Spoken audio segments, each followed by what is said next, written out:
Hello दोस्तों, veterans नमस्कार। मैं दीवंशी। मैं आपको बताना चाहूँगा कि आपकी जो एक लाइन या एक सेंटेंस पेंशन अपडेशन के लिए दे रखा है, basic pension and additional pension wherever applicable shall be updated as per formulae given in appendix 1। इसमें जो वर्ड दे रखा है शैल बी अपडेटेड, इस पर बड़ा जबरदस्त विवाद है। और जब इसमें मनन किया और सोचा तो सारे के सारे विवाद की जड़ यही है। इस शैल बी अपडेटेड ने भारत सरकार के, डीएफएस के, बैंकों के, आईबीए के और इन दलालों के होश उड़ा रखे हैं। और इसी शैल बी अपडेटेड ने, आपको पता है 5 तारीख को जो सुनवाई हो रही थी, ऑनरेबल जस्टिस विक्रमनाथ जी ने कंक्लूजन निकालने में टाइम नहीं लगाया। और कंक्लूजन था, your arguments are irrelevant, if you have not paid you have to pay as per regulation shall be updated. दोस्तों, आज हम यही देखेंगे कि हमारे कुछ पंडितों ने शैल बी अपडेटेड को धूल दूषित कर रखा है। इसको धूल चटा रखी है। पता नहीं कहां कहां से आते हैं और अपना इंटरप्रिटेशन देके चले जाते हैं। मैंने एक श्रीमान का देखा, नाम नहीं लूंगा, मैंने और देखा कोई डीजीएम साहब ने भी नहीं देखा, पता नहीं कौन सी दुनिया में खोए हुए थे। भाई, जब आपको पता नहीं है लीगल चीजों का तो मत करो ना। और यही शैल be updated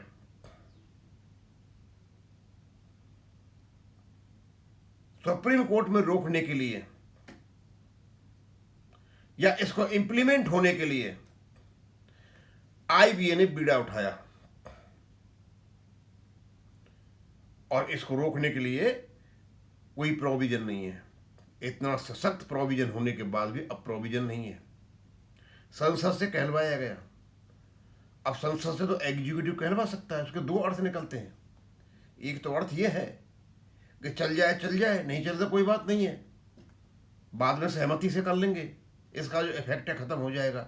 shell be updated, और जब ये आया है ना, ये वहीं से लागू होता है। और इसका जो खर्चा है बहुत लंबा चौड़ा होगा।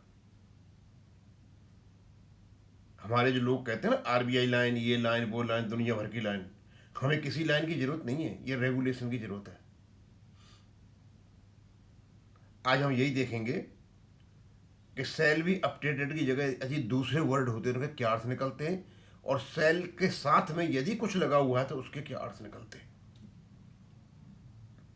दोस्तों, मैंने यहां कुछ एक बनाया है, मैंडेटरी एक्सप्रेशंस, अनसर्टेन और वल्नरेबल एक्सप्रेशंस और लीगल इफेक्ट। यदि यह कहा जाता है शैल बी अपडेटेड या मस्ट बी अपडेटेड, आपके एक्ट में shall stand revised, shall be implemented, shall apply, shall automatically stand updated, shall be revised as per formula, shall have effect from, shall be payable, shall be determined according to appendix 1। इनमें से कुछ भी रखा आता है, यानी शैल के साथ आप रिप्लेस मस्ट से करते हो, और इसके साथ कोई वर्ड आओ, उनका मतलब पता क्या होता है? shall be updated as per formula given appendix 1। ये मैंडेटरी कमांड है, इसे आप इग्नोर नहीं कर सकते, लागू करना पड़ेगा। इंप्लीमेंटेशन सेल्फ एग्जीक्यूटिंग, ये अपने आप में ही एग्जीक्यूट है, अप्लाई करना है बस। नो डिस्क्रिशन, जो एग्जीक्यूटिव की डिस्क्रिशन है, हम लागू करें या नहीं करें, ये नहीं कर सकते हो, कोई विकल्प नहीं है आपके पास। नो नीगोशिएशन। आईबीए और यूएफबीयू, ये दलाल जो है ना, दलाल, इन दलालों के लिए सेल बी अपडेटेड में कोई भी छूट नहीं है।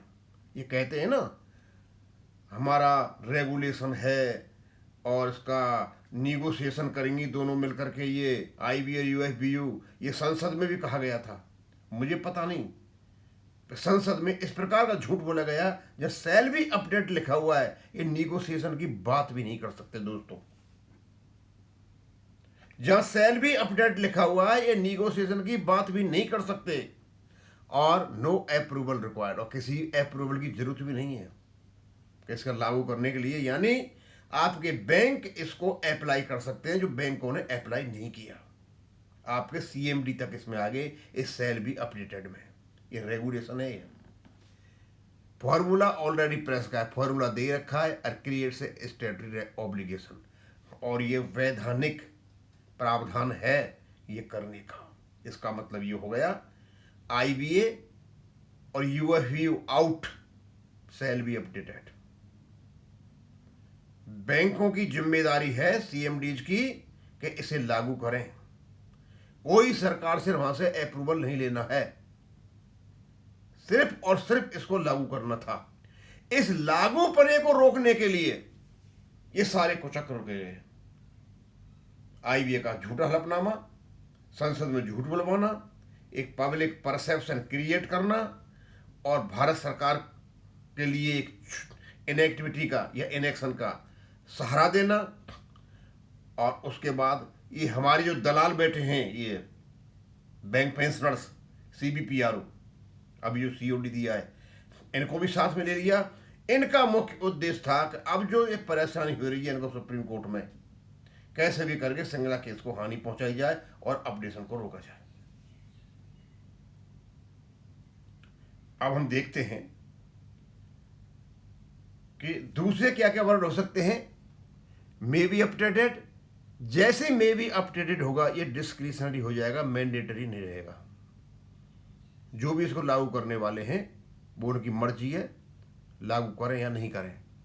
कैन बी अपडेटेड ऑप्शनल है, करें करें और नहीं करें। May be considered for revision subject to choice,